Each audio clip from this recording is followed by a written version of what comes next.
I made every single mistake you can make trying to hit 10k. Here's what I wish someone told me on day one. Number one, nobody actually cares. You think people are watching you? They're not. Especially when you're just starting, you can have this superpower of having no shame. No one's watching, no one's listening, no one cares. So you can look however dumb you need to look and do whatever it is that you need to do. Everybody right now is living their own lives. They could not give a shit about you. So remember that. And this point is also something that should help you completely eliminate the fear of judgment. Because, okay, makes sense. If you have 100,000 followers, when you post something, it matters. People are going to care, people are going to talk. But right now, nobody's watching, nobody cares. You can do whatever you want and whatever you need to do to get your foot in the door of the entrepreneur again. Number two is that knowledge isn't the constraint, your beliefs and your follow through are. The truth is that as much as courses are great and can help you, and as much as, different things are awesome like books, you probably have enough knowledge. Once you understand the game, it is to an extent pretty simple to get your first client, first $5,000, first $10,000. There's no big business secrets that you need. It comes down to a beliefs thing and a follow through thing. So with the beliefs thing, what you have to do is ask future you. Imagine, okay, let's say you're called James. Imagine there's a James 2.0 right there who's at 10k per month. You have to ask James 2.0, what do you believe right now about the world that I don't believe, and vice versa. That's the only difference between you right now at 0 and you at, for example, 10k or at 100k. Of course, it's going to be knowledge-based things in the future, but for you right now, it's number one, a beliefs thing, like we just talked about, but then number two, a follow-through game. And what I mean by that is your level of current discipline. What you have to understand is that this pain, this resistance that you feel to doing the work sometimes or doing the right thing sometimes, you can overcome it. You have the human spirit. You are strong enough to overcome it. But it's just remembering that it is a life and death situation. Because when you think, oh, it's fine, just one day off, it's not going to hurt me, that cope, giving into that cope and that bullshit is what's going to allow you to, do the bad habit, do the wrong thing. But if you can constantly remind yourself that this is the most important thing, this battle in my head of resisting doing these bad things and instead doing these good things is quite literally a life and death situation. Constantly remember that, and that will give you the willpower you need to follow through and be disciplined.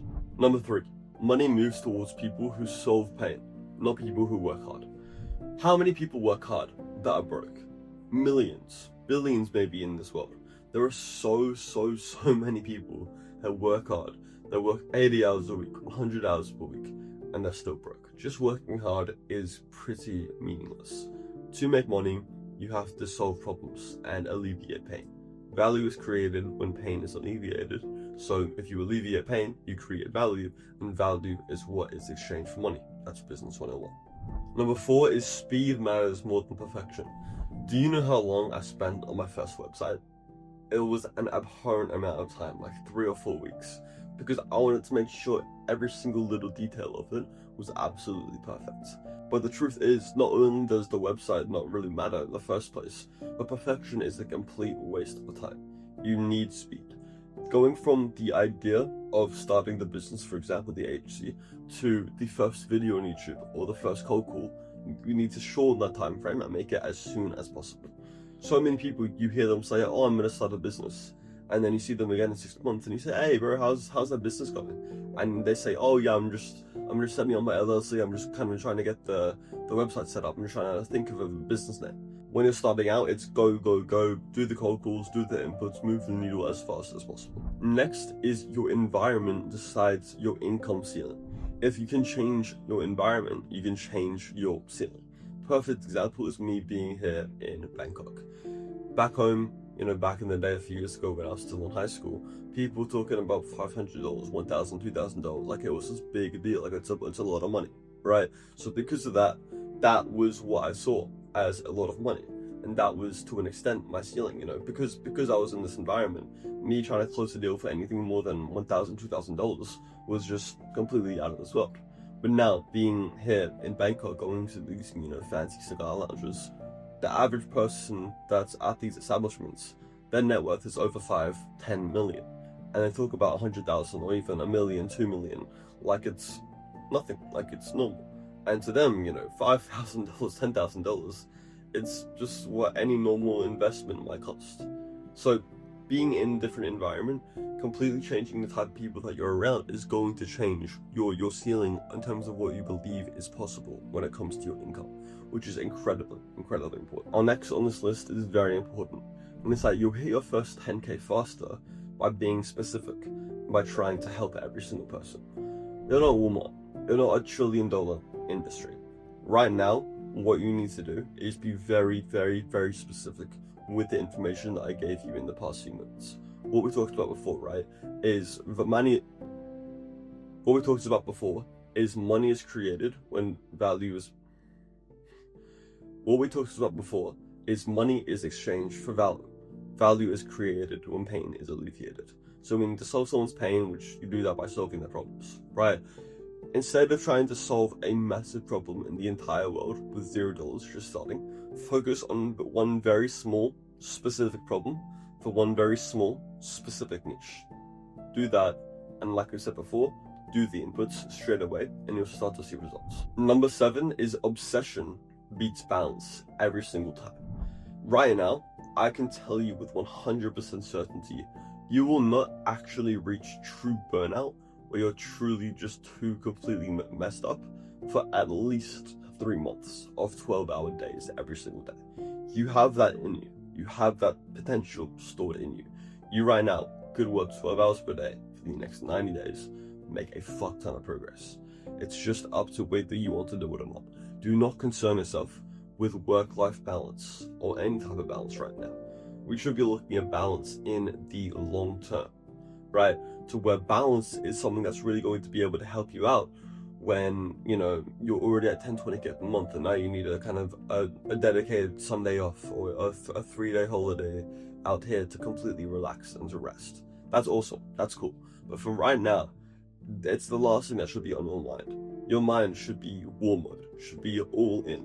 No even thoughts about balance, all in obsession over mastering your craft and progressing in the business game. Number 8 is discipline is destiny. How many times have you had people yap and yap and yap about discipline? It's very common. The best way that I want to kind of frame this for you, and the best way to think about this, is the way to be the most disciplined and to make the most progress with discipline is to focus on sacrifice. What right now are you sacrificing to get to your goals? What are you willing to sacrifice? And how can you make sure that you sacrifice as much as possible to get to your goals? Everybody tries to do this the other way around, to where, oh well, I can take a month, but then I can actually just keep on playing, 1 hour of video games after a hard day of work. Every single thing besides the core most important things to you, you should sacrifice. I'm giving you permission. I'm giving you permission to go absolutely all in. Every single thing. Your old friend groups, drinking, partying, any of these bad things that are not going to help you, sacrifice them for your goal, or your goal becomes a sacrifice. Number 9 is stop being realistic. Realistic is fucking bullshit. There's no such thing as realistic. Okay, if 10K a month in 5 years is realistic for you, then it's realistic for you. But for you, if 10K a month in 6 months is realistic, then it's realistic. You can literally decide what is realistic. Now don't go with the average fucking regular, whatever the regular person thinks is realistic. They're a regular person. Why the fuck would you listen to them in the first place? You can completely decide what realistic can be for you. If you want 10K a month in 6 months, that's realistic. Do it. Anything within the laws of nature that's physically possible is realistic. So don't set any arbitrary bullshit goals because of some outside conditioning. Set out for what you want, as realistic or as unrealistic as what other people think, and get it. Number 10 is the longer that you delay comfort, the faster wealth and results come. This entire thing is just delayed gratification. Delayed gratification for you in 1 year, or even better, you in 5 years, or even better, you in 10, 20 years. Thinking long term is really the key to this entire thing. Because if you want to get gratification for you in 5 minutes, what are you going to do? You're going to open up Pornhub, you're going to order pizza, you're going to maximize your current instant gratification. But if you want to delay your gratification, let's say for you in 5 years' time, what would you in 5 years' time want? You would want a nice, amazing physique. He would want a business that makes a lot of money. He would want a high-quality feminine life, a good social circle. That's what you in 5 years' time would want. So why not optimize your life to make it so that you in 5 years is saying thank you, younger man, instead of fuck you, younger man, for doing the wrong thing and doing instant gratification. Now the next thing is that you are not paid for your time or your expertise. I give this example a lot because it's completely true. Every single prospect or every single business owner would much rather a 15-year-old kid from Zimbabwe working 1 hour per week to run their ads over a 35-year-old established businessman from USA who spends 40 hours per week to run their ads if they're at the same price and the Zimbabwean kid delivers 5 times better results. All that matters is the results. How you do it, the hours, etc. It's all bookwork. It all ultimately doesn't matter. You get paid for the value that you give, not your time. Working double the time isn't going to impress your prospects. Maybe it will in some specific situations, but at the end of the day, all that matters is how much value are you providing for your prospect, typically in the form of how much money you make. And I guess a side note to this is right now, do not chase passive income. Ask yourself this honest question. Do you deserve passive income right now? Probably not. And I mean, active income, in my opinion, is more fun anyway. The work is fun. There's nothing better than sitting down and recording a video for you right now or taking a sales call or working on my program. It's awesome. It's fun. And it's something that allows me to work more, which is awesome. Like I'm doing this work so that I can work more, so that I can make more money, so that I can work more. And by all means, this might be a bit of a Stockholm Syndrome situation, but I'm more than happy with that. Work for me and hopefully for you in the future is something that's awesome, something that's fun, something that I want to do. So long term, if you went to you're at 30, 50k per month, you have a team, a couple people doing your service delivery, you're outbound and a sales guy, cool, maybe then we can look at reducing your work hours, kind of being more of an operator, awesome. But you shouldn't come into this trying to not work. That is the, excuse my language, but that seems to me like the kind of bitch pussy way to think about it. You shouldn't be trying to decrease work hours. You should be trying to find all the things that you can do to increase your work hours, but stay high leverage. Next point is learn sales and persuasion first. If you can sell, you'll never stop. This is really awesome because what I kind of realized is that after I did my first 100-ish sales calls and I became somewhat decent at sales calls, what I realized is if this all goes to shit, if my business completely blows up, I can just get a remote sales job and be fine. I can just get a car sales job and be fine.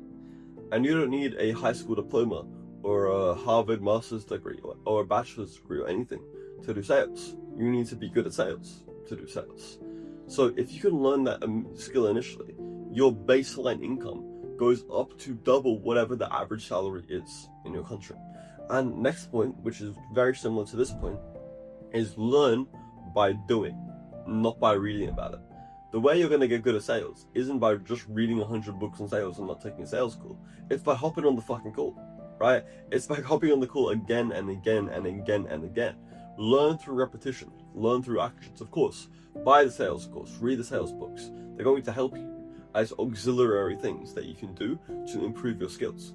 But the number one thing that you should be doing to get good at sales is doing sales. This next point is very, very important, and it's that money is an amplifier. So whatever things you do right now, both good and bad, well, if you increase your income by 100x, those things are going to increase by 100x as well. So any of these bad habits that you have, whether you're into gambling or you're into some bad drugs, they should stop now. And once again, this comes back to the discipline thing. What are you willing to sacrifice? What are those things that right now you're doing? And especially that one that you probably didn't even think about because you really don't want to bring up. That one, that's the one right there that you need to completely get rid of. Because not only is it going to be the thing that stops you from making money, but if by some miracle, whether you get lucky or it works out, when you do have money, that one that you're thinking of is going to be far, far worse. Money is an amplifier. Number 16 is gratitude does not make you soft or weak. If anything, it makes you stronger. People see journaling as this little, feminine hobby, but it's actually awesome. It's actually probably my favorite thing to do, is journal and be grateful. Whether it's sending in gratitude texts to my parents or to my friends, genuinely, there's nothing better. Gratitude is like the highest. I don't know shit about frequency, we watch it, but gratitude is like the highest frequency that you can be in. It's where you can be the most, genuine and happy and the highest frequency person. Be very grateful. You have no reason not to be. I'm personally, we're getting into some specifics here, I'm personally agnostic in my faith, so I don't really know what's out there, but I believe in a God. So I don't have a Bible or a Quran to look at, but something that can drive me is being infinitely grateful to whatever happened to create me. Whether it's God or the universe, whatever it might be, it created me. And I'm only here right now because of some insane luck. 1 in 400 billion chance that I'm here as a human, plus, being born in Australia, a great country, plus having great parents, plus having the stumbling upon the things to get into entrepreneurship. It's just win after win after win after win that I'm eternally grateful for. And that gratitude for God, for my parents, for the country I was born in, all the stuff would be enough to drive me on its own for the next 1,000 years, let alone the other, drive vacuums that I have. And the final thing that I want to tell you is that you're going to make your first 10K when you genuinely realize that nobody is coming to save you. No one's going to hold your hand through it. It's you. You're on your own journey now. This is a solo path you're going to be on. Of course, you're going to have mentors, you're going to have friends, you're going to have partners. But now you have leveled up from, being a little boy in school or university or at a job to being your own solo man now. And now it's completely up to you to make this happen.